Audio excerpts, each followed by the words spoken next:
So, does professional success have an expiration date? An article from The Atlantic tackles the fears of peaking and finding purpose in your golden years. We're going to bring Jerry back. So, the article shares a story about an elderly man who was once world famous, but now feels irrelevant. So, this seems to be often that the more successful you are, the more lost you can feel as you age. Why is that? Well, because it's behind you.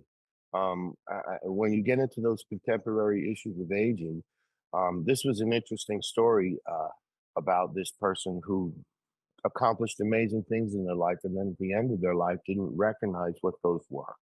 I think we face a third act. We face a continuation where we're living longer and looking for things to do later in life. So it's become a new kind of a phenomenon in our culture.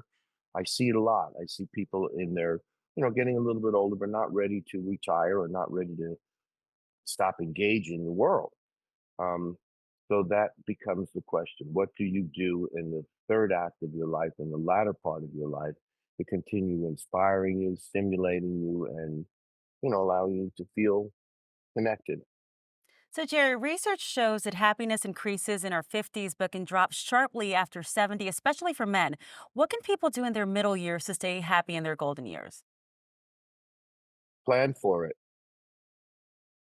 talk about it, depending upon where you are. But I think planning for it is critical. I do see situations where people have not planned for it, and it complicates their later years.